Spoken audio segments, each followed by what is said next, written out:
Okay, my topic for today is the chronological events of the end times. Sino ba nakapanood ng 2012 na movie? Tagal na yun. 2012 pa nga. 2012. Sino po nakapanood nun? 2012. Hindi nyo po alam yung 2012? Yung 2012, nagkaroon po ng malaking tsunami na nag-cover sa mga continents, and then nakita po natin nagkaroon ng shift ang Earth kasi po nagkaroon ng lindol, yung Hawaii nawala, nagkaroon sa map, sa sobrang liit siguro ng Philippines, kasama ang Philippines na nulubog sa tubig. Now, when I watched that, sabi ko, kung ito nagawang i-picture sa isang film na ganito kagrabe ang pwedeng mangyari sa end times, how much more yung talagang mangyayari sa Book of Tribulation na nakalagay sa Revelation. So that's why we are reaching out to the world because we wanted the world to be saved by the grace of God para hindi po maiwan. So we need to be prepared because we don't know when Jesus Christ is coming. When the end of the world is going to happen. So marami po mga tao, parents lang sila, lalo na po yung mga nasa malalaking palasyo na nagpakasasa sa mga taxpayers money. Alam mo yung mga ganun. Yung mga nagpagawa ng bunkers sa US, sila Zuckerberg, sino mga mayayaman na tao, in order, sabi po nila, alam niyo ba yung bunkers?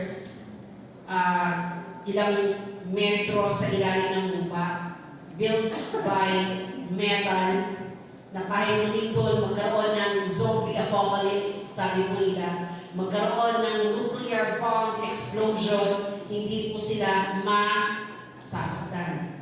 Sinabi nila, hindi sila maapektuhan. Mga mayayaman sila, lahat ng mga kotse nila, kayaman nila, ginto, pera, nandun safe sa bunkers. So, ganun po sila maghanda. At paano po tayo? Wala tayo. We don't have that luxury. We don't have that money. And you are lucky because you're hearing this message, and that means you have hope. We don't put our hope in money, but we put our hope in Jesus Christ and in Him alone. Because we know, lahat po ng pinaghirapan natin, all of the efforts, all of our labor, all of the insurances that we have in this life, everything will fall apart when God brings judgment to the world. Now the thing is, my question is, will Jesus be your Savior or will He be your judge? Now you will have to ask that. Because sometimes, right now, people are living their lives sa mga tao ng buhay sa buhay nila ngayon as if itong buhay nila ngayon, ito na yun. Hanggang dito lang, walang pagbuhong na mangyayari. Parang walang katapusan. Tatandaan mo natin, there is life after death. And the solution for that is to be prepared. Okay. Sabi nga ni Pastor Dante, introduction pa lang yan. Tayo will pray. Father God, we thank you so much for today. We ask for the presence of the Holy Spirit. Father, we pray, be our teacher. Teach us the wonders of your word and help us, our God, to be filled with your wisdom, with your understanding, with your knowledge. And may we, Father, may we have the glimpse of hope, the glimpse of eternity, even at this moment, our God. May we not lose focus on the crown that they have prepared for us. And right now, our God, help us to live the life that you have called us to live for the glory and for you. This is our prayer in Jesus' name. Amen. So, ito po yung aking topic, different views about the chronological events in the end times. So, pag-uusapan ko itong tatlo, medyo events. Tatlong views pala, sorry. Tatlong views about the end times. When we talk about end times, pakibaba ko yung burger. When we talk about end times, this is what is going to happen in the past. When we talk about end times, we talk about eschatology. So pag sinabi natin eschatology, ano ba ang ibig sabihin ng eschatology? Pakibaba, nakalagay po dyan. Sige, diretso ko yung burger. So, the theological study of what happens in the end times. Pag sinabi natin eschatology, ito po yung pag-aaral kung ano ang mangyayari sa katapusan ng mundo. Tick-tock, tick-tock, tick-tock, time is running out. So sabi po dito, the Greek word eschatology or eschatol simply means last, sa mga huling araw. Eschatology then is the study of the last things. Ano ba yung mga mangyayari sa huling mga araw? So sabi po ng ibang mga Quran, dito daw po sa Jehovah's Witness, eto na daw po yung end. This is the heaven. Payag ba kayo yung heaven? Taas ang kamay ng payag yung heaven. Ako ayaw kong heaven to. Bakit? Binabaha tayo eh. Diba? Gusto niyo ba heaven to? Sino gustong heaven to? Tuwing June hanggang minsan December may bagyo. Gusto niyo ba yung ganon? Minsan may drought, kagutuman, famine. There's also tinatawag na iba't ibang dilubyo. Kamakailan, nagkaroon ng earthquake sa Cebu, sa Mindanao. So, ang daming nangyayari. Tapos may mga gera pa sa ibang bansa. If you wanted this to be the heaven, balang dyan.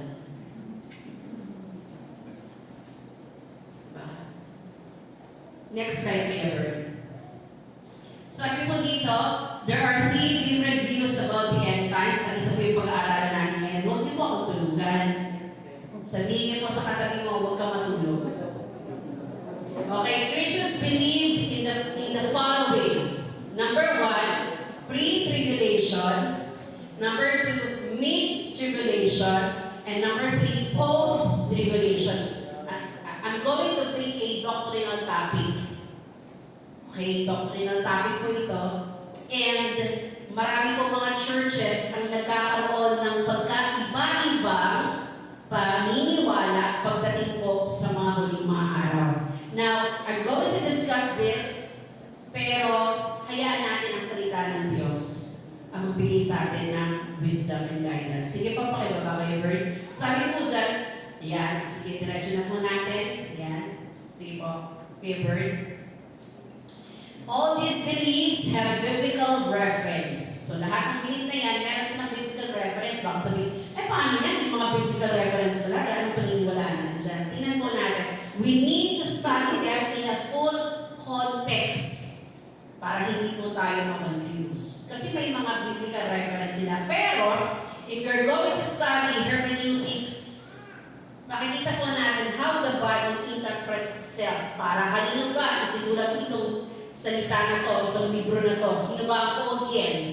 So, ganun po ang approach natin sa pag-aaral na to. Sige po, Kuya Bert. When considering any question involving eschatology, it is important to remember that almost all Christians agree on these 3 things. Kahit nasabihin natin pre-tribulation siya, mid-tribulation siya, and post-tribulation siya, nagkakaisa po ang mga mananampalataya sa 3 bagay. Number 1, Kuya Bert. There is coming a time of great tribulation such as the world has never seen. Nagkakaisa po ang mga mananampalataya na darating ang panahon that the world will experience great tribulation. When we say tribulation, paghihirap na hindi pa naranasan ng buong mundo from the time the world was created. Ang lahat po ng mananampalataya nag-agree na darating yung panahon na yun.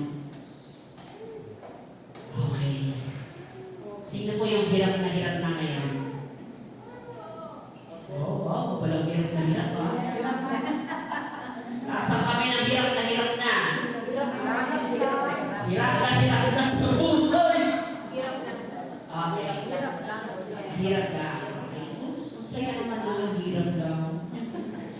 Okay. Sige po. Next, Kuya Bert. Kasi kung ngayon pa lang, hirap na tayo, how much more sa tribulation? Kaya po, maging handa tayo. Number 2, after the tribulation, ito po yung malinaw, pagkatapos po ng paghihirap ng buong mundo, Christ will return to establish His kingdom on earth. Babalik si Kristo Jesus at itatayo niya ang kanyang kaharian dito sa lupa. Nag-a-agree po lahat ng Christian yan. Okay? So, example tayo dito. Dahil God will restore what the enemy has destroyed from the beginning of time when God created heaven and earth. No sin, no death, no calamity. Ibabalik yun ng Panginoon, pero mas maganda pa. Okay? Sabi kasi ng Panginoon, behold, I will do a new thing. Shall you know it? So, ibig pa sabihin, yung gagawin bago ng Panginoon, mas higit pa sa ginawa niya. Number 3, Kuya Bird.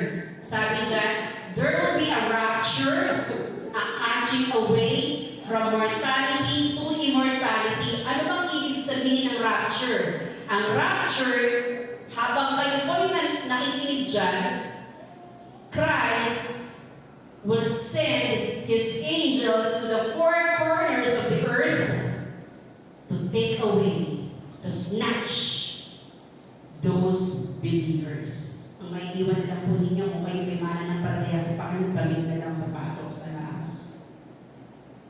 Kukunin ka na ng Panginoon.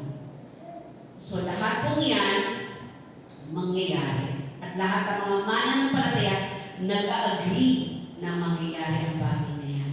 Now, the question is, are we rapture ready? Can you ask your katabi? Ask him, are you rapture ready?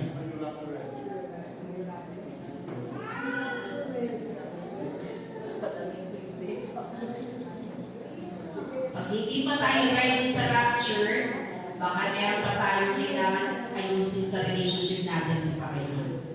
Okay, pakinggan ba kayo, Bird? Sabi ko dito, pag-aralan natin, ready na po ba kayo? Okay, next, first is we're going to discuss the post-tribulation. Pakinggan ba? Gawin natin simultaneous. So kung nakikita niyo po dito, itong pong part na to, this is the church A. Ito yung church, tayo po yun. Ito yung kapanunan natin ngayon. And then, pag dumating ang tribulation, the beginning of sorrows, 3.5 years. May hati po kasi yung 7 years na tribulation. Nakalagay po dun sa, in the middle of the tribulation, nandun po yung abomination of desolation. Ano po yung ibig sabihin abomination of desolation? Sino po dito ang nagbabasa ng nangyayari sa bansang Israel? Okay, mga mananampalataya sa Panginoon, kung gusto niyo pong updated, kung gusto po ninyo makilala na gusto talaga na totoo ang Panginoon, tingnan niyo po ang bansang Israel. Ngayon, nag-sign ang peace treaty si Trump. We're coming to begin talaga. Ang abomination of desolation, ngayon po ang bansang Israel anong tawag dito? Yung nagpapaano ng aalaga yan, hayop, nagbe-breed. Nagbe-breed sila ng red heifer or heifer. Nagbe-breed sila ng red heifer. Kamakailan, meron po silang pre-practice na red heifer. Ito po yung uri ng hayop na pula-pula yung kanyang balahibo. At ito lamang po yung pinipili sa bansang Israel na tamang-tama for the sacrifice of in the altar. So kamakailan, meron po silang practice lang po yung ginawa nila because when they were observing itong red heifer na to, may nakita silang black na black na, nakalimutan ko yung sasabihin, black na balahibo. Kailangan kasi puro red siya. So, ang ginawa nila, pre-practice lang nila. So, okay, so sinunod nila yon, and darating po yung panahon, i-establish ng bansang Israel, magtatayo sila ng templo, the third temple in Jerusalem. At kapag may tayo na yung third temple of Jerusalem, ang Antichrist ay tinulog niya sa third temple ng Jerusalem. Yun po ang tinatawag na abomination of desolation. Kaya siya tinawag na abomination of desolation because that is the temple of God, pero si Antichrist yung upo. Malinaw? Malinaw po? If you have questions, you can ask us. I-discuss ko namin sa inyo. Gusto ko lamang po maging malinaw.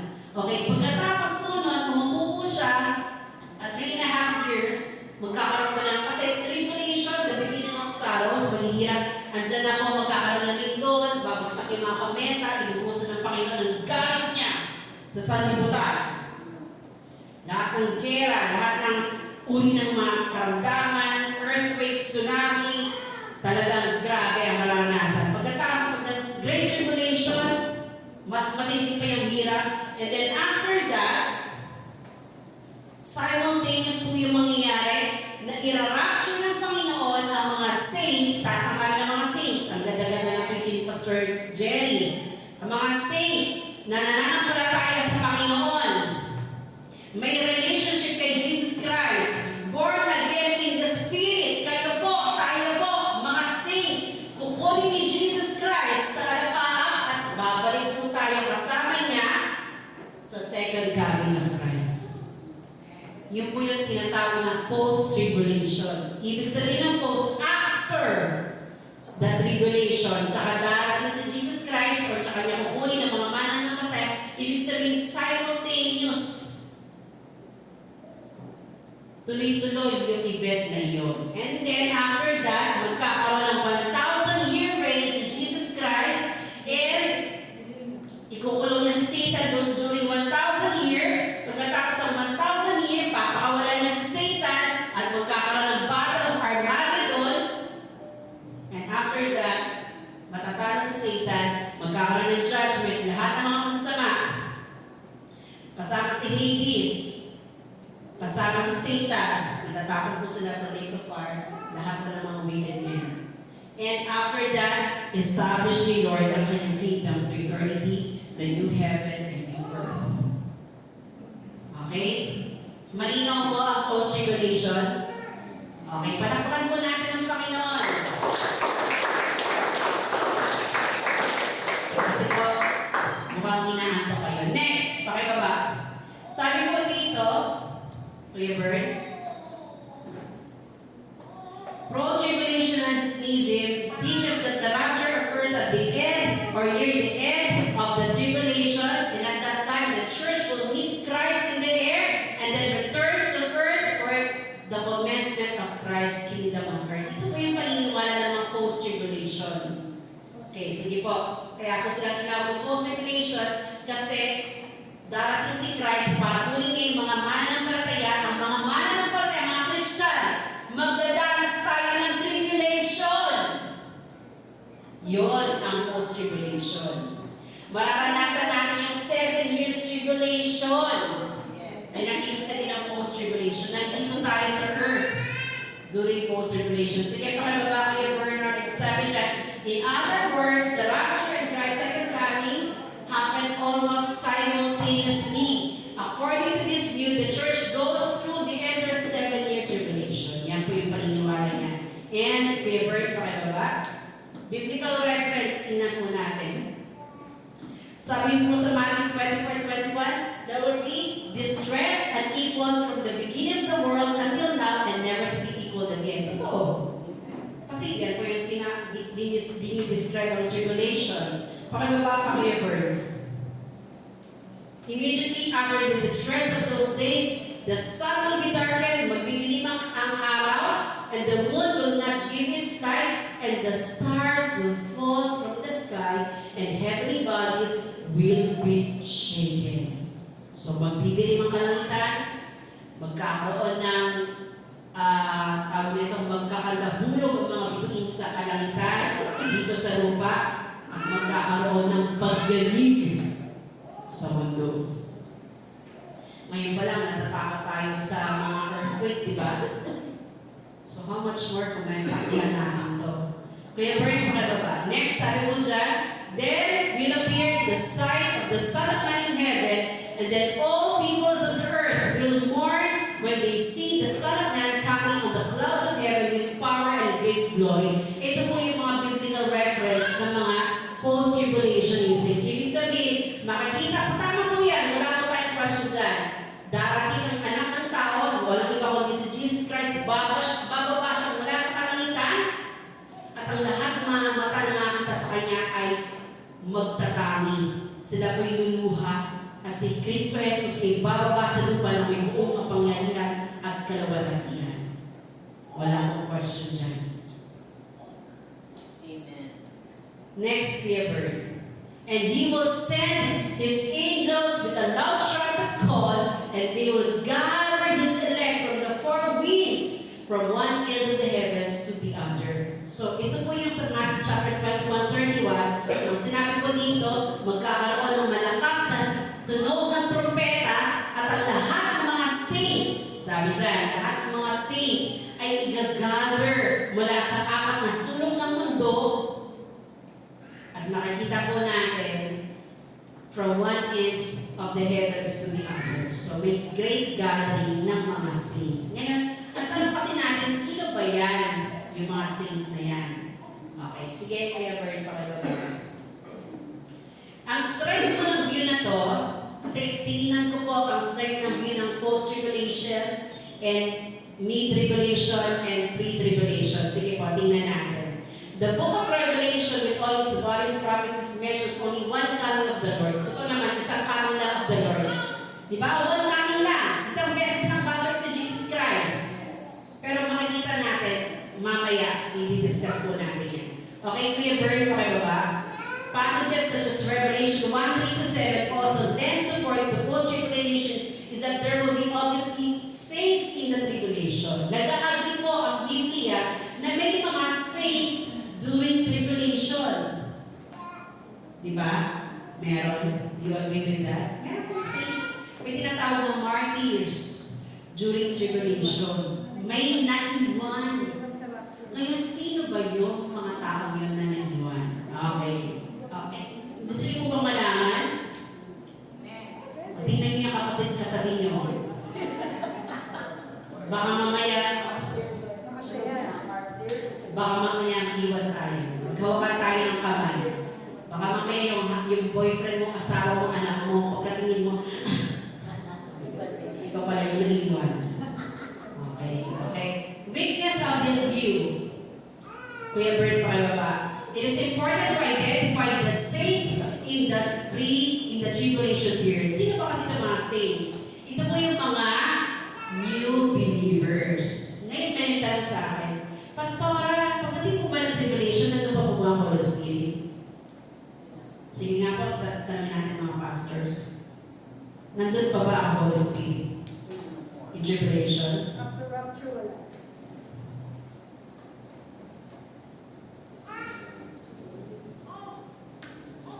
Sino po ang nagsabi wala ng Holy Spirit? Okay. Actually, chinek ko din yan. Nandun pa rin po ang Holy Spirit. Kasi magkoconvict pa rin siya sa mga believer, sa mga bagong maniligtas. Tatandaan po natin, ang saving power and grace of God is the Holy Spirit. Ngayon, bakit siya, doon sa sinabi sa 1 Thessalonians, siya yung nagkaharap. Ibig sabihin, yung sa ngayon, nakikita natin yung work of the Holy Spirit, hindi pa nare-reveal ang Antichrist. Hindi pa nare-reveal ang Antichrist kasi pinipigilan pa ng Holy Spirit. Pero kapag inalaw na ng Lord, sabi kasi doon sa Bible, if the Holy Spirit will be taken away, actually hindi na Holy Spirit na sinabi ko, siya na nagpipigil, will be taken away, not necessarily taken away from the earth, kundi yung nagpipigil sa magiging trabaho ng Antichrist. Makikita natin ang espiritu ng Antichrist ay kakawala siya. However, during those times, ang magsusustain sa mga believers, sa mga new converts, sa mga martyrs, is the Holy Spirit. That is why, naniniwala pa ako na nandun pa rin po ang Holy Spirit.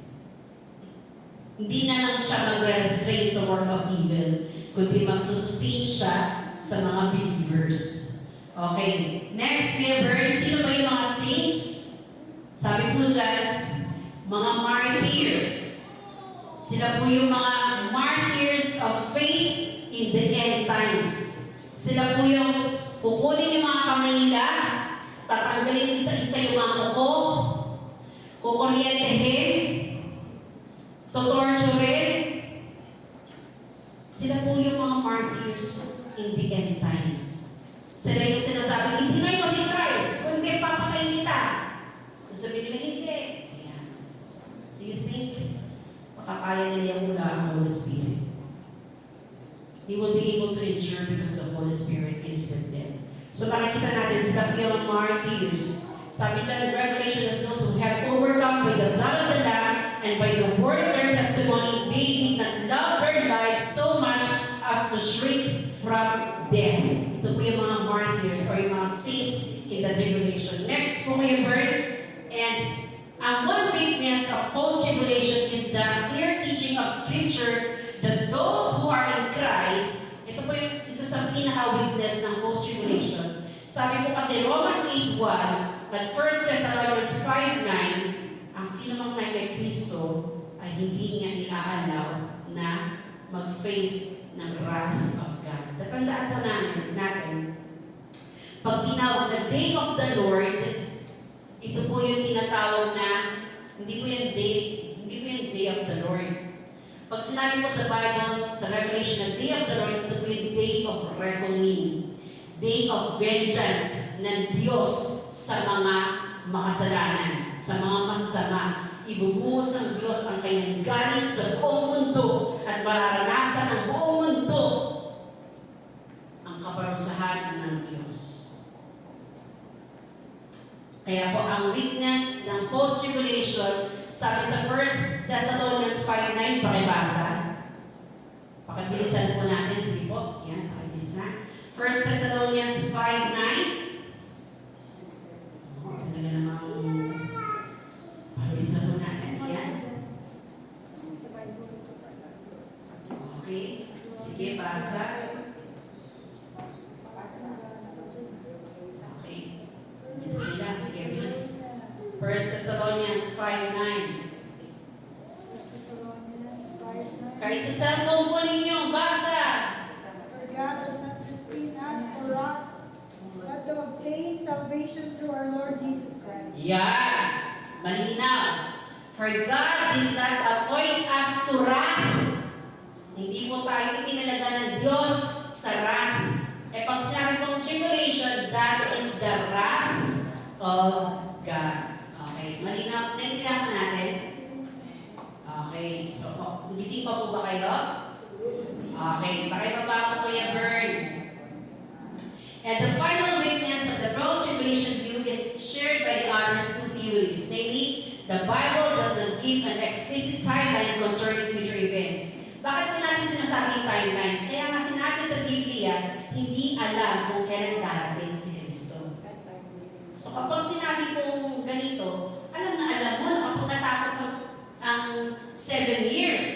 Kami darating agad si Kristo. So, ready na ang mga Christian. Di ba? Ibig sabihin, may timeline. Ay, naku, nag-ihirap tayo. Ay, tribulation. Dapat ready na tayo. Di ba? May timeline. Ibig sabihin, walang sense yung sinabi ng Panginoon na be ready for you do not know when is the hour. Because darating siya katulad ng magnanakaw. So, yun po. Okay, baba ko yung word. Next, mid-tribulation. Sige, baba natin. Nakalagay po dyan, sa mid-tribulation, ang kaibahan naman ng mid-tribulation, ang mid-tribulation sa gitna ng 3.5 years. Sabi po kasi sa Revelation, yung pagtunog ng trompeta sa Revelation, doon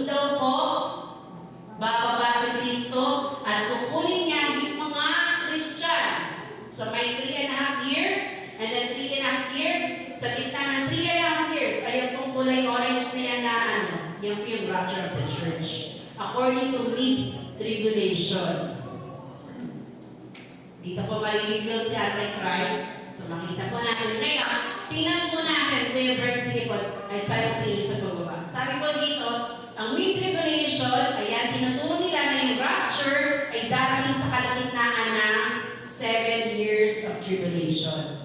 The church will meet Christ in the air, and then the bowl judgments are poured upon the earth. So, ibig sabihin, yung mga Christian, mararanasan muna nila yung 3.5 years na suffering.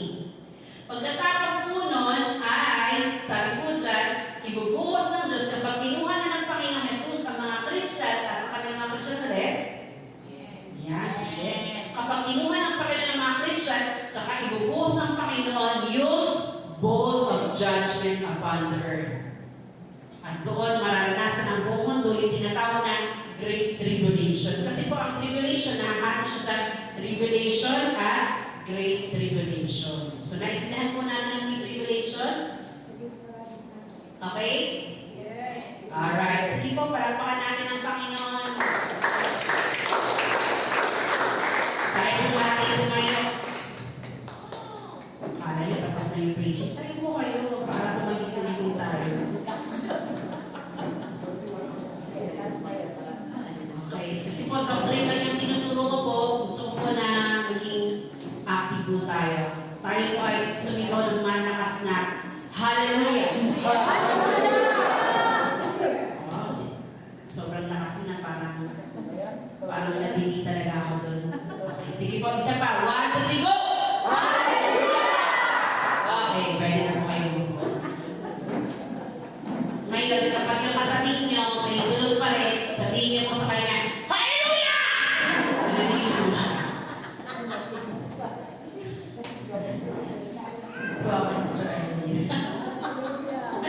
Alright, so sige po, pakibaba po natin. So, in other words, the rapture and Christ's second coming are separated by a period of 3.5 years. And according to this view, the church goes through the first half of the tribulation. So, alam na po natin yan, mararanasan ng church ang 3.5 years na tribulation. Sino po gusto makaranas nito? Okay, wala. Sige po, pakibaba. Ang weakness ng binato, number 1, Kuya Bern, nakalink ko dyan, the Bible does not provide, again, walang explicit timeline in the order of events in the end times. Mamaya ipapakita ko po yung chronological events, pero wala po kasi siyang timeline kung kailan darating talaga si Kristo. Kaya nga po, naalala niyo po yung merong na-publish na I'm not sure kung Nigerian siya. Yung Nigerian pastor na yun, in-interview siya kasi ang ginawa niya, tinuro niya, somewhere in September or October, nagkaroon siya ng calculation at sinabi niya darating si Christ. Tapos tinuro niya sa mga member niya sa church, halika magsama-sama tayo. Ang ginawa ng mga member niya sa church, ibinenta nila yung property nila. Sasakyan, bahay, negosyo nila, iwanan nila, ibinenta nila lahat. Why? Because yung teaching ng pastor na to, dito sa specific day, darating daw si Jesus Christ. So nagpunta sila sa bundok, sinalubong nila, same story na nangyari sa Korea. Because the Bible warns us, hindi po dapat nagsiset ng date ng pagdating ng Panginoon. Kapag meron kayo ng pakinggan na nagtuturo na sa ganitong date, ganitong year, darating si Jesus Christ, huwag po kayong maniwala because the Bible does not teach specific day or timeline ng pagdating ng Panginoon. And, again, nagko-contradict siya sa 1 Thessalonians 5:9. And, ano ba yung nature ng trumpet? Okay, tingnan natin, pakibaba. Kasi di ba, sa Revelations, meron pong tinatawag na trumpet. Yung trumpet na yun, nagkaroon ng, after ng trumpet, ano nangyari? Nagkaroon ng silence. Di ba? Nagkaroon ng silence sa heaven? At pagkatapos nun, nag-prepare, ibinuhos ang 7 bowls sa earth. Pero itong trumpet kasi, na sinasabi So makikita po natin kaibahan. Ang kaibahan po ng trumpet sa Book of Revelation is the trumpet of judgment. Pero yung trumpet po ng ginamit ng Panginoon ng kanyang mga saints is a trumpet of deliverance. There's two different things. Sa trumpet in Revelation, it is a trumpet of judgment, while in the trumpet na kung saan kinuha ng Panginoon, ni-rapture ng Lord ng kanyang mga saints, it is a trumpet of deliverance to meet the Lord in the air. Okay, sige po, pakibaba kayo, Bern. Hindi ko na po masyadong binabasa yan, dinediretso ko na po. So, makikita po natin, one trumpet call is a call of grace to God's elect. Tayo po yung tatawagin ng Panginoon. Ang lahat ng mga mananampalataya, yung trumpet call ng Panginoon. The other is a pronouncement of doom on the wicked. Magkaiba po yun ha. Okay. Malinaw po? May question? Pwede po kayo magtanong, pero i-discuss natin mamaya. Sige po, pakibaba kayo, Bert. Ito na tayo sa pre-tribulation. Pakibaba kayo, Bert. Pre-tribulation. Ang pre-tribulation, makikita po natin, coming of Christ. So, first coming of Christ, kailan nangyari yun? Kailan nangyari yung first coming of Christ? Kailan? 2,000 years ago. Yung siya po ay pinanganak sa sabsaban. When God became man. When He was born in the manger. Yun po yung first coming niya. At makikita po natin from the first coming of Jesus Christ, nung siya po ay nag-ascend sa heaven, iniwanan po niya yung mission sa mga disciples po niya, nag-preach, nag-spread ng gospel of salvation, tayo po ay naabutan dito sa lugar natin at hanggang ngayon pinapangalan ng salvation. Ang tawag po sa lugar sa panahon po natin ngayon ay church age. Kung titignan po natin sa ibang katulad, dispensation of grace. Sapagkat ito po yung panahon na kung saan ang banal na Espiritu ang kumikilos sa mga mananampalataya to strengthen and fortify the church, the believers in Christ, to withstand, makayanin niya yung mga challenges sa buhay mananampalataya. Ngayon, ano niyo po ba, pwede ko lang ulit, marami pong mga tao na nananampalataya sila sa post-tribulation and mid-tribulation sapagkat sabi po nila, sa bansang China, Nigeria, ano yung mga nangyayari sa Nigeria ngayon? Napapatay mga Kristo. Exactly. Lahat ng mga Christian sa Nigeria, pinapatay. Parang tribulation na sila. Nararanasan po nila ang tribulation. Kaya sinasabi nila, hindi mararanasan ng mga Christian ng tribulation. Dapat maghanda ang mga Christian. Kasi lahat ng mga Christian makakaranas ng tribulation. Kasi itong mga tao na nasa Nigeria, sa China, sa Russia, sa mga Muslim country, pinaparusahan sila, pinapersecute sila because of their faith. Kaya dapat ang lahat ng Christian sa buong mundo maging ready dahil makakaranas tayo ng tribulation. So yun po yung kanilang stand. Pero pagkakaralan po natin yan. So pagkatapos, ito pong church age, itong kapanahonan po natin ngayon, magkakaroon po ng rapture of the saints. Pag sinabi pong rapture, ito po yung pagdamit ng Diyos sa lahat ng mga mananampalataya. Inuulit ko po itong sabihin sapagkat baka hindi naintindihan. Ano ba ibig sabihin ng pagdamit? Pakibaba ko yung Bern. So, sige po, ibaba pa natin. Okay. Sabi po kasi, ayan, sige punta tayo sa biblical reference. Ayan. Pre-tribulation agrees with the divine character of God, a promise to the believer which is deliverance from the coming wrath. Ang pre-tribulation, we agree. Ito po yung nag-agree sa divine character ng Panginoon. Bakit? Ang pangako ng Diyos na kanyang mga mananampalataya ay hindi makakaranas ng wrath o galit ng Diyos. Kaya niya dadagitin, i-snatch niya, harpazo, sa salitang Griego, ang lahat ng mga mananampalataya para imit ang Panginoon sa air. Makikita niyo po yan mamaya, ipapakita po natin yan. Sige, pakibaba ka. Ayan. Sabi po dito, for they themselves report what kind of the section you gave us in 1 Thessalonians 1:9-10, they tell you how you turn to God from idols to serve the living and true God and to wait for His Son from heaven, whom He raised from the dead, Jesus Christ, who, sabay-sabay natin basahin. 1, 2, 3, go! Who rescues us from the powers of Yan. So, Jesus Christ, who rescues us, tayo iniligtas sa darating na galit. Ang tinutukoy mo na wrath is the wrath of God, the divine wrath na inuusong Diyos ang kanyang galit sa buong sanlibutan. Pakibaba pa kayo, Bert. Sabi ko dito, for God, ano yung binasa natin kanina? For God did not appoint us to suffer wrath, but to receive salvation through our Lord Jesus Christ. That's why we are being saved. Niligtas tayo. Hindi lang tayo niligtas sa ating mga kasalanan, but we are saved from the coming wrath of God sa buong mundo. Pakibaba pa kayo, Bert. Since you have kept my command, sabi mo dito, to endure patiently, I will also keep you from the hour of trial that is going to come on the whole world to test the inhabitants of the earth. Sabi ko naman, iingatan ko kayo. Tinutukoy ko nito, mga martyrs, saints, and even mga church, para hindi ko maranasan natin ang galit ng Diyos. Sa ngayon, siguro hindi natin napipicture out ano ba yung galit ng Diyos na yan.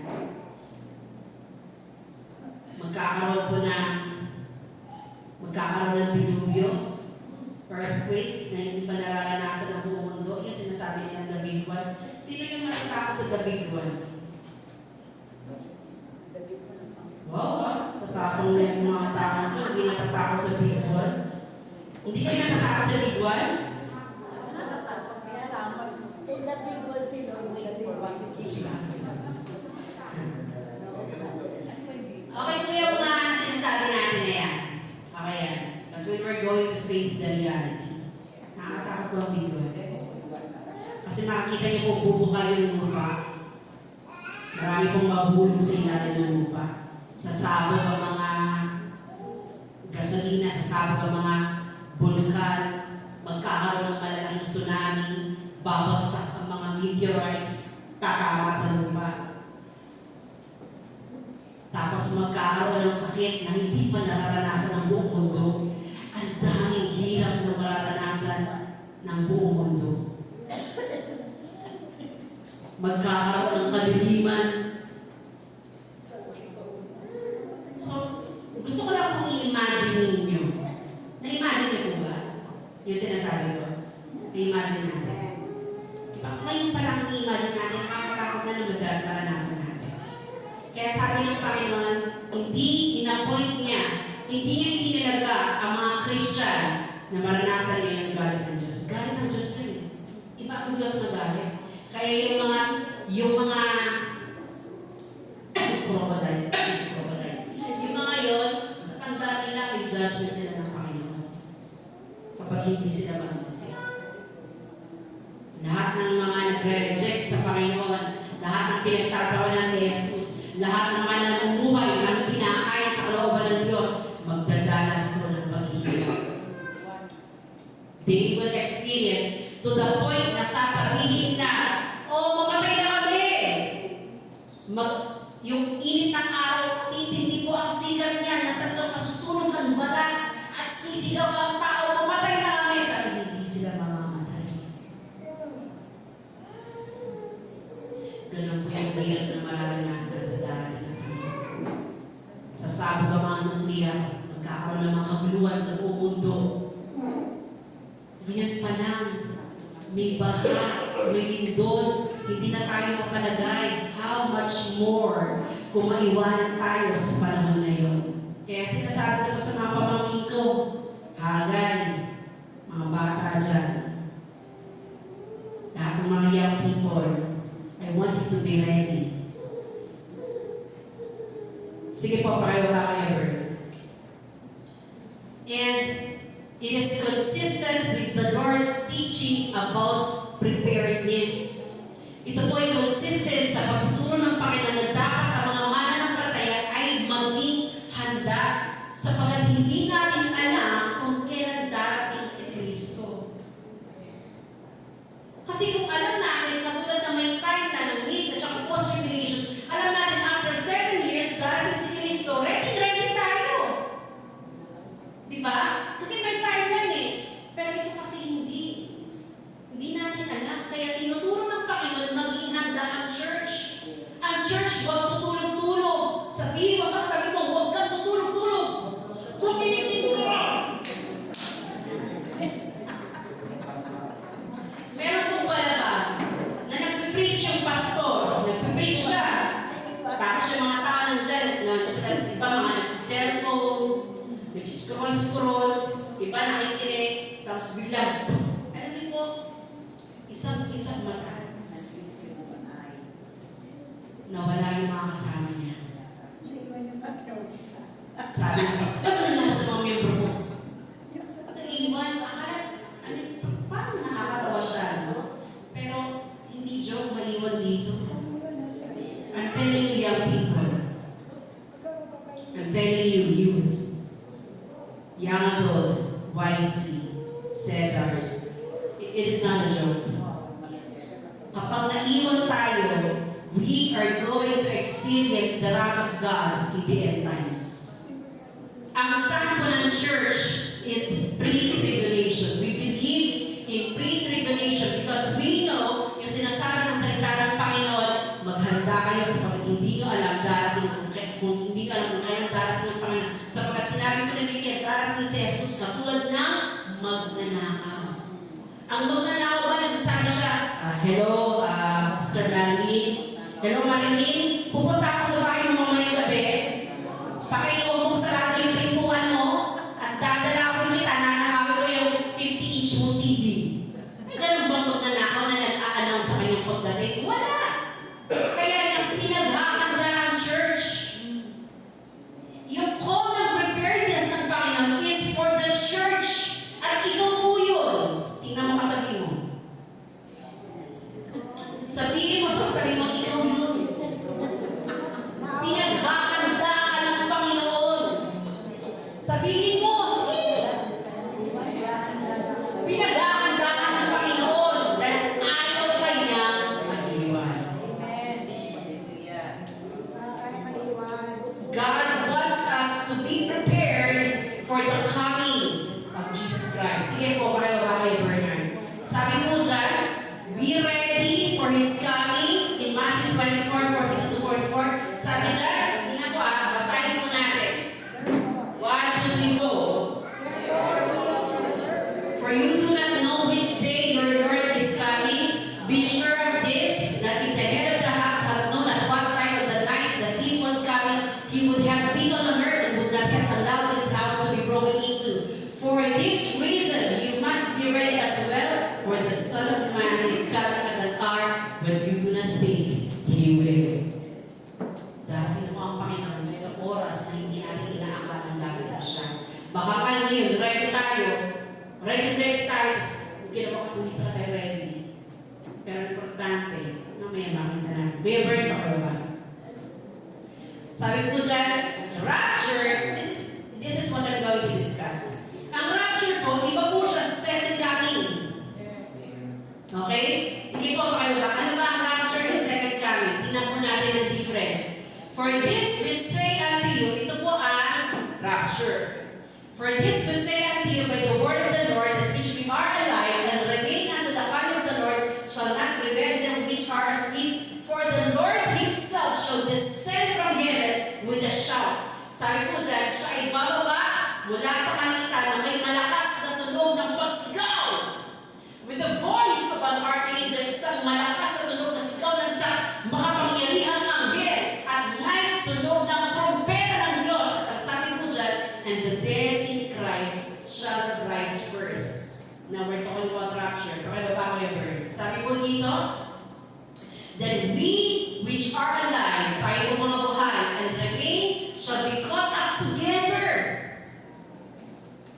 Ano mong ibig sabihin nun? Tayo po, nauna yung mga patay, na binuhay ng Panginoon kay Kristo, tayo yung mga buhay, na sigurado may relasyon sa Panginoon, sasalubong po tayo ngayon sa kalangitan.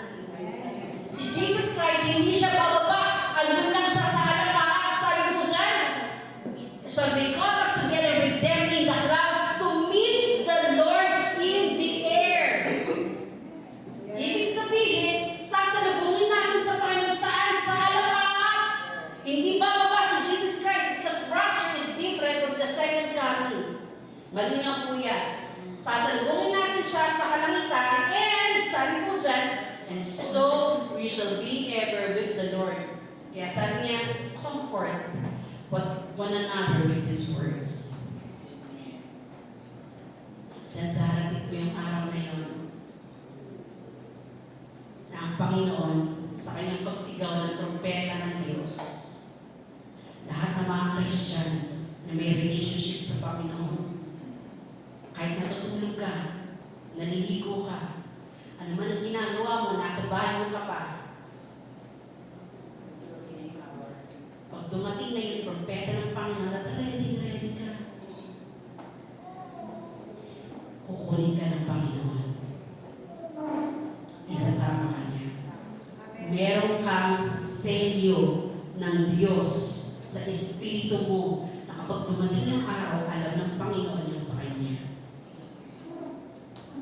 Now the question is, brothers and sisters,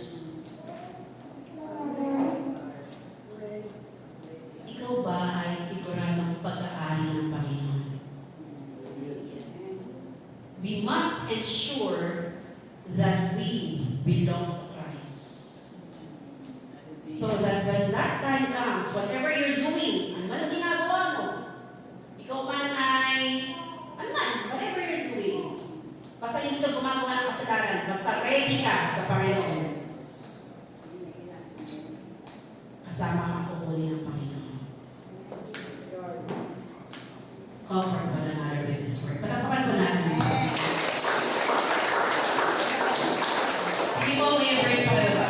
Sabi po dito, tingnan mo natin, ang rapture of the church, ito po yung nangyari bago ang tribulation. Kaya hindi natin alam eh. Next, sa second coming of Christ, it occurs after the tribulation.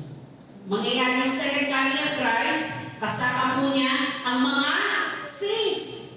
Sa second coming ni Jesus Christ, kasama niya yung mga saints na na-rapture. That's why we believe in pre-tribulation. Kasi pagdating ng second coming ni Jesus Christ, ito yung time na bababa siya. Nakasakay siya sa kanyang kabayo. At pagkatapos, yung ulit ang kabayo niya, at pagkatapos po nun, kasama niya yung mga saints. Tayo po kasama niya dun. Pangalawa, Christ comes for the saints. Sa number 2 sa rapture. Dito, Christ comes with the saints. Sa rapture, darating siya para kunin yung kanyang mga saints. Pero sa second coming, darating siya kasama ang mga saints. Kita natin yung difference. And then, number 3, Christ takes the saints to the heaven. Kinuha ng Panginoon ang mga mananampalataya sa heaven. Sa rapture po yun. Dadalhin niya lahat ng mga Christian para dalhin sa heaven para iligtas sa judgment o sa wrath ng Panginoon. Pero dito sa second coming, Christ brings the saints to the earth. Why? Kasi kasama po tayo mag-judge dito sa earth. We will judge the nations. Yan po yung magiging trabaho natin. And number 4, Christ returns to the clouds. Si Jesus, katulad ng sabi ko, hindi siya bumaba hanggang alapaap lang siya. Pero dito sa second coming, Christ returns to the earth. Bababa po siya dito. Yung sinasabi sa Matthew, and every eye shall see Him. Makikita po siya ng lahat ng mga tao, nag-iiyak ng mga tao. So yun po yun. Yung bansa na nagpapako sa kanya, sino yun? Ang mga bansang Israel. Next, Christ is not seen sa rapture. Hindi siya makakita. Ang makakakita lang sa kanya, yung mga saints, pero hindi siya makakita ng buong mundo. Yun po ang difference ng rapture. Pero sa second coming, every eye shall see Him. That's why ganun ka-advanced ang technology natin ngayon.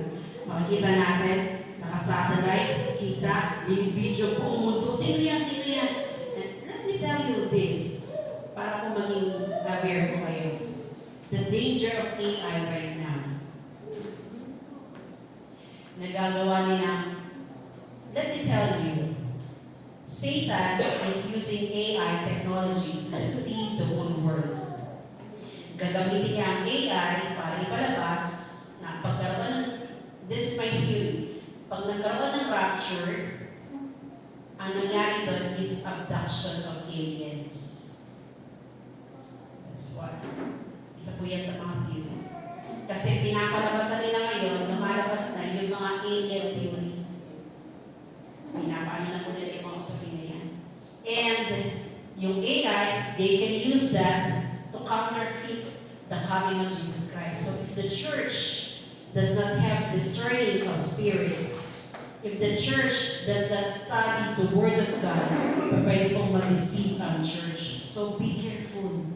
Hindi lahat ng napapanood sa social media totoo. Magkaroon pa ng discerning.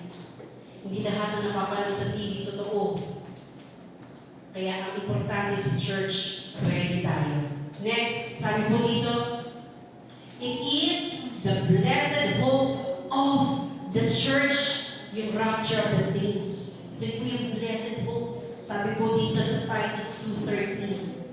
Ito po yung pinakaasam natin pag-asa na hindi na natin maranasan pa yung hirap na darating sa buong mundo. Pagdating po dito sa second coming of Jesus Christ is the great day of the wrath of the Lord. Makikipaggera po siya sa lahat ng mga kampon sa Satanas. Malinaw po yan. Kuya Bert, pakababa. Now, ito na po yung chronological events, rapture of the saints, the rise of the Antichrist. Kapag na-rapture na ang saints, magpapakilala na sa Antichrist. Sunod, may tribulation na, abomination of desolation, the battle of Armageddon. Pakibaba pa kayo, Bernard. Nababasa niyo po ba? Sunod, the judgment of the nation, the binding of Satan, the millennial kingdom, lahat yung i-discuss si Pastor Anipa, the lost battle, the great white throne judgment, and the new creation. After po ng lahat ng iyan, magkakaroon po ng new heaven and new earth. At yung new heaven and new earth, sabi ko sa Biblia, it is a beautiful place for all the believers in Christ. Wala nang pagluha, wala nang sakit, wala nang mga kasalanan, wala nang kamatayan, bago na ang lahat. Ito yung new heaven and new earth. So yan po yung mangyari. Kuya Bert, pakababa. Ngayon, alam niyo po, the wrath of God which He will pour at the time of tribulation is judgment upon the wicked. Malinaw po sa atin yan. The believers all over the world are experiencing different trials and for different purposes. Kaya po ito yung sinasabi ko, na hindi mararanasan natin yung tribulation. Bakit? Kasi hindi naman yung mga Christians sa China, pinapersecute sila sa kanilang faith. Let me tell you this. Christian. Yes. Pakalawa kayo, Bern. Nararanasan nila yun. Christians who are persecuted because of their faith are facing severe tribulation, but it was not for judgment, but to strengthen their faith. Ang mga Christian na sa China, Nigeria, mga Muslim nations, iba't ibang lugar, mga communist countries, sa North Korea, yung mga Christian na mga nandito, hindi po ito judgment ng Diyos, kundi pinagtitibay ang kanilang pananampalataya. Pero alam niyo po ba mas patindi ang trial po natin na nandito sa free country? You know what? Pakibaba kayo, Bert. Tayo pong mga Christians na nandito sa malayang bansa, hindi natin nararanasan yung persecution kung meron man konti lang. Nararanasan natin yung freedom na meron tayo. We come to church, we go to church, but don't you know that the severe trial na nararanasan ng mga mananampalataya sa isang malayang bansa ay trial against worldly pleasure. Hindi tayo pinapersecute, pero sa sobrang kalayaan natin, ito yung maging matatag tayo sa gitna ng pagsubok ng tukso sa mundong ito. Naiintindihan niyo po ba? Mas matindi ang trial natin. Kasi sabi sa Biblia, at ang pag-ibig ng ilan ay manlalamig sa huling mga araw. Ito yung pinakamatinding trial. Sa sobrang laya natin, sa sobrang hindi tayo pinipersecute, sa sobrang pupunta tayo sa church kung kailan lang natin gusto pumunta, hindi tayo nagpapasa ng Biblia, pwede tayo manood ng Netflix kung hanggang kailan natin gusto manood, pwede tayo mag-scroll ng cellphone dyan sa tabi-tabi, pwede natin gawin yan. But, your faith in God is at stake. Hindi mo alam, pinapatay ka unti-unti ng kaaway. Pinapatay ang apoy mo. Dahil ito yung temptation na meron sa mga Christian na sa malayang bansa. Hindi ang trial natin. Sabi po dito, Christians are living in the free country, they not have experienced persecution, but the taste of freedom as God's way to purify them and sanctify them amidst the worldly pleasure. At hindi ng pagsubok natin dito. Hindi lang natin halata. Ang temptation natin nasa cellphone. Ngayon, pinagtitibay tayo ng Panginoon para maging purified and sanctified tayo sa pananampalataya natin sa gitna ng madilim na mundong ito. Paano tayo maninindigan sa pananampalataya natin? Minsan, ang hirap pumisip sa umaga para magpunta sa church. Ang hirap magbasa ng Biblia. Ang hirap manalangin. Ito yung pagsubok ng pera ng iglesia ngayon sa isang malayong bansa. Nininindig ang church. Natutulog ang church. Inuuna pa ang pagmumol. Hindi alam ng church na hinihiri na siya ng kaaway.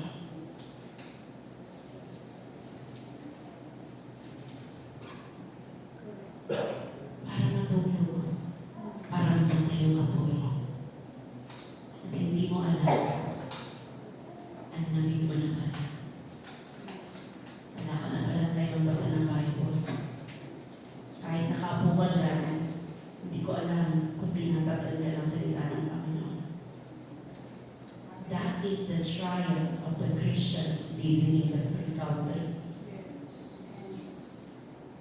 Abounding in wickedness. Facing temptations every day. Trabaho pa lang, sa school pa lang. Ang tanong, paano maninindigan ang mananampalataya sa gitna ng mundong ito na punong-puno ng kadiliman? Baka ang dami gumagawa ng kasalanan, dahil madami gumagawa ng kasalanan, susunod ka na. The church needs to be identified. Tatandaan po natin, ang kukunin lang ng Panginoon, may selyo niya. Kaya, sinasabi natin, parang joke-joke lang, pero ito po yung pinakamatinding pagsubok na meron tayo sa isang malayang bansa. Ang daling tumalikod sa Panginoon. Tahimik po tayo, di ba? Because this is the truth. Ang daling gumawa ng kasalanan.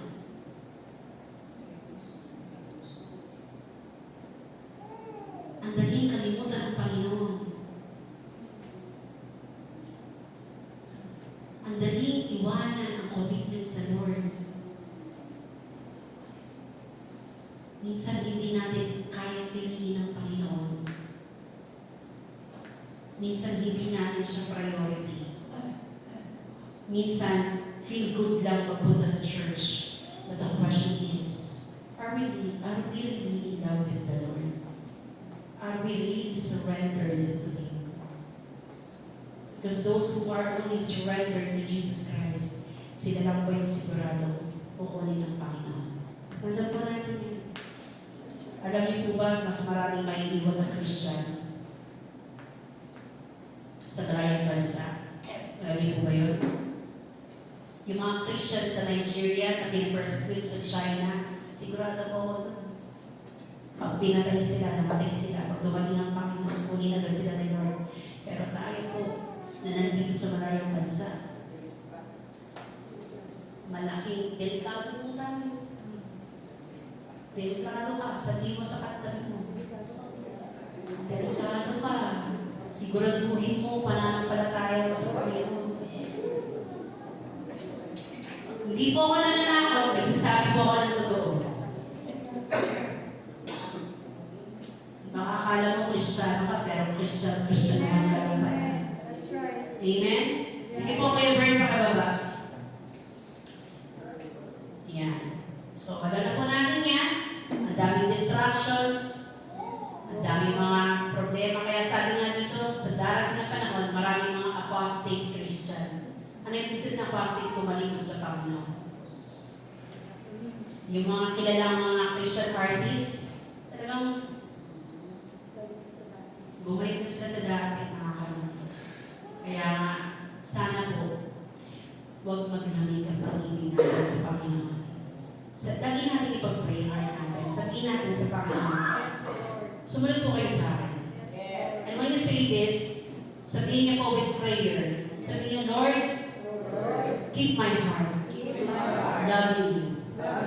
Keep my heart from sinning.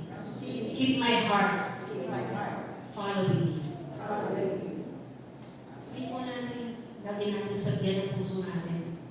Kapag nandito tayo sa kaligtaan ng mundo, natin nakatuon yung paningin natin. Do not lose the crown. Church, do not lose your focus on the crown, on the goal that is Jesus Christ. Amen. Amen? Palapakan mo natin ang pag-asip ng labor sa kanila. Because of the increase of wickedness, the love of most will grow old. Yan po ang ating pagsubok ngayon. Kaya bring pakalawa pa. At sabi po dyan, freedom has become a deadly curse sa ating pong bansa. Hindi lang sa bansa natin, sa mga malalayong bansa. And aking conclusion, Kuya Bert. Sabi po dito, take note of this. Each belief has different views. Meron silang weaknesses and may strength. Pero, the Christian who is kingdom ready, kapag kingdom ready siya, when Christ returns, He is set to meet Him in glory. Kapag kingdom ready ka all the time to meet Jesus Christ in glory. Tayo kung lahat ng tayo.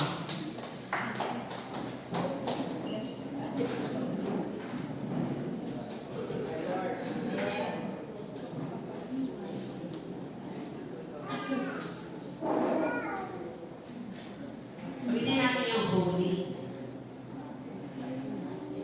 Alam niyo po ba, favorite ko yung holy na album niya. Kasi po sa Revelation, ito po yung kanta ng mga saints. Binababa nila yung crown nila, yung 24 elders. Sa Book of Revelation, may mga corona po sila. Pero ang ginagawa po nila, hinuhubad nila yung kanilang corona at sinasabi nila, Holy, holy are you, God. So we're looking at our future eternity with the Lord. Let's sing this from the bottom of our hearts. Habang sinasabi natin sa Panginoon, you are holy, Lord. At nagpa-pray po tayo, Lord, prepare me for your coming. Prepare me, O God. Set my heart to be in tune to you. Let's sing this song sa Panginoon.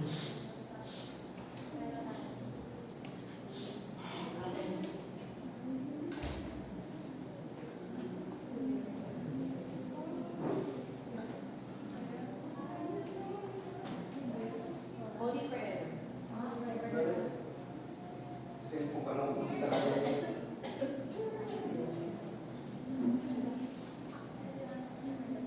Okay, let's sing this song. May burning lyrics.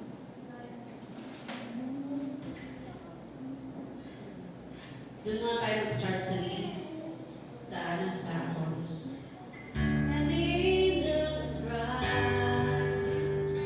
all creation cries, you are lifted high,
pray, Lord God, for the church.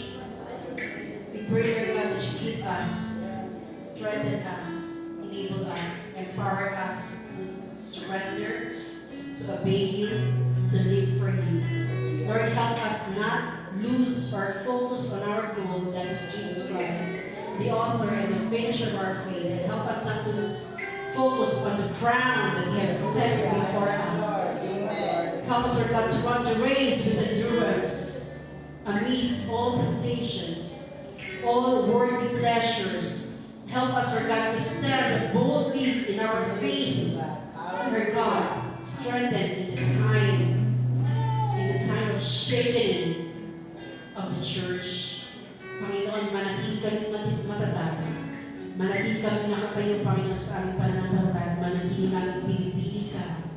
Bawat buhay, bawat araw ng buhay namin, Panginoon. Pakin natin ang pagkas ang bawat isa. Wala pong maiwan sa mga nandito, Lord God. But rather that every one of us meet you face to face when you're going to rapture the saints in heaven and in your glory. This is our prayer in Jesus' name. Amen.